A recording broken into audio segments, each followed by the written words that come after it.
Hi guys, Sekiro video is probably coming out tomorrow or maybe the day after, I don't know, but I wanted to punch in really quickly and talk very briefly about an upcoming game, It Takes Two, which is something I'm really excited for and something that I think you should be excited for too. Previews for this game have come out already, and full disclosure, I did not get a preview because, I mean, look at my channel size, but I've watched a ton of videos of other people who have previewed this game, and I've looked into the gameplay and have been following this game ever since it was announced a few months back, and I just wanted to share my excitement with you guys and let anyone I possibly can know to keep their eye on this game because I think it has a chance to be something truly special, and I can't wait to play it when it comes out on March 26th, which is crazy close, by the way. All of the gameplay provided here is not my own. It's from either GameStop's gameplay video or the gameplay trailer. Again, I didn't have access to the game, but I wanted everyone to be able to see it and judge it for themselves as I'm talking about this. So, It Takes Two is an upcoming co-op game by Hazelight Studios, the people behind A Way Out, and not A Brother, A Tale of Two Sons, but the game director from that game is the same one as it is here, so basically it's in good company. The game is pitched as like a fantasy rom-com.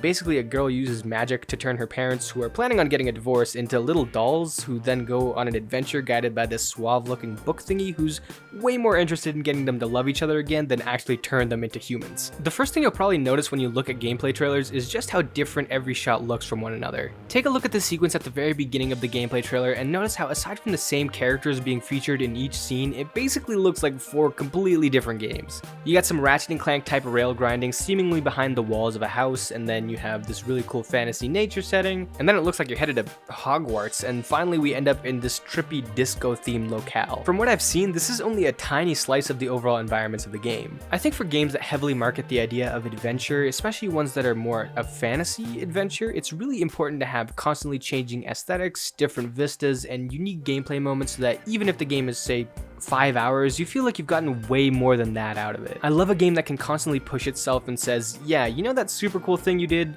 You're never gonna do that again. Instead, you're gonna do this other super cool thing, and it's gonna be even better than the last one. Now, because I haven't played this game from start to finish, or at all for that matter, I don't know if the game will actually continue to one-up itself, but I do know that it seems like that's a pretty big selling factor of the game, and it's something that you don't see as often as I'd like, so it's a big source of why I'm so interested in this title. I also like how this ever-changing aspect of the game doesn't seem confined to just the look either. We've already in limited previews seen dozens of different mechanics, like shooting a honey gun and lighting it on fire, or using different color-coded magnets to try and solve interweaving puzzles, or the ability to downhill ice skate, or being able to reverse time and teleport. Again, when do you see all of these entirely different mechanics and gameplay moments in the same game? The amount of creativity it takes to even think of this stuff is off the charts, but to actually follow through and put so many ideas into one property is so unique and enticing. It's like being taken to a giant candy store and all of a sudden, after years of the guy who runs the shop telling you gotta pay 60 bucks for like a 3-in-1 M&M Skittles and Smarties pack, now all of a sudden he's like, yeah, yoss me 40 bucks and the whole goddamn store is yours, kid. You can snort sugar straight out of Barbie's belly button. I don't care, go crazy. That diversity in gameplay and visuals would have been on its own really promising, especially considering the gameplay we've seen also looks like this stuff has been pulled off really well, but as if Joseph Fares is trying to literally get me to OD on things I enjoy,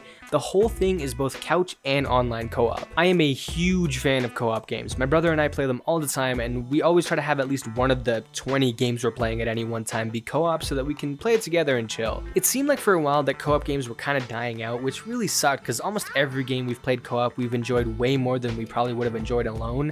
I mean, Resistance 3 is genuinely one of my favorite games of all time because it was the first game him and I ever played together, and it was really fun. The good news is Joseph Fares seems to be trying to single-handedly keep these games alive, and while he's definitely not the only one making these types of games right now, since the genre's had a bit of a resurgence as of late, he is absolutely the one trying to innovate this genre the most at the moment. First off, there's Hazelight's implementation of the Friend Pass in both A Way Out and It Takes Two. This is genuinely one of the most consumer-friendly decisions I've seen in recent years in the gaming sphere, and it's honestly kinda unbelievable that EA was cool with this idea. Basically, if one person buys the game, they can give a friend pass to one of their friends, and that allows them to both play together online without the second person having to pay. A curse of games you usually want to play with friends is you both have to be willing to buy the game in the first place, which is honestly a fair thing for the publisher to ask for, but it does suck that if I want to play FIFA once every week with a friend who's really into that game, I need to buy FIFA for full price myself. which doesn't seem worth it because I'd only ever want to play with that one person on an infrequent basis. The friend pass totally eliminates this issue, and it even allows people to split the price of the game if they'd rather do that as well. If you're like me and you've been looking for something to play online with friends, but you have a hard time finding something you'd both want to pay for, this is such great news, and I hope it becomes a staple in the industry. Although I have to admit, it's hard for me to believe that'll happen. Moving on from that financial innovation to something even more interesting in my opinion, it's maybe the thing that is the most endearing,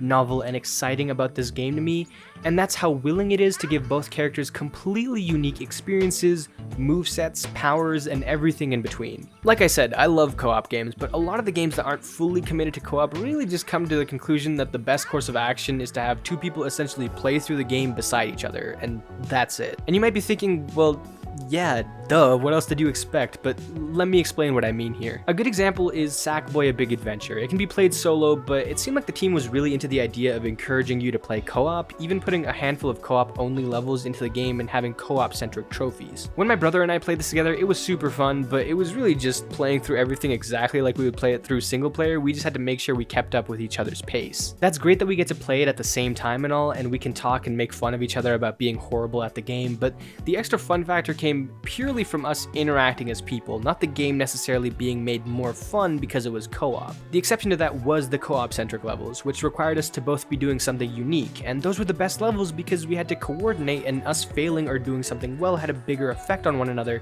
than it normally did. Playing a game in parallel with one another and playing a game together are two very different things, and recently in the previously mentioned resurgence of co-op games, we've seen that most big games default to the parallel solution, while smaller party games like Overcooked are the ones that actually take full advantage of co-op from a gameplay standpoint. In It Takes Two, the game is apparently specifically designed to give a unique experience to both players, and give them completely different abilities or capabilities that will be used in tandem with one another to successfully complete puzzles or action segments. Remember the honey gun that could be lit on fire? Well, only one person has the honey gun and the other person is able to set fire to it, meaning you absolutely have to work together in order to get anything done. Same with the time control and teleportation. Each of these is unique to one of the characters. This first makes a game actually focus on working together in a way we haven't seen a big game do since A Way Out and God knows what before that, but it also skyrockets the replay value because once you finish, I'm sure it'll be just as much fun to flip characters and go through it all again, since it'll basically feel like you're playing a completely different game. There are definitely other reasons to be excited for this game, like the fun little interactable elements of it that seem like a lot of fun, but honestly I'll probably review this game when it comes out, so I'll save that stuff for then. Overall, I think this game looks promising as hell, and anyone who's even slightly interested in adventure games and co-op should absolutely be adding this to their wish list and counting the days until release. I hope you guys enjoyed, and I also hope I was able to introduce you to a new game that might not have been on your radar. Let me know if you're excited for It Takes Two in the comments, and also subscribe to the channel if you're interested in the review that'll come out for this game, and also hearing my thoughts about more games, TV shows, and movies. I'll see you guys in the next one. Peace.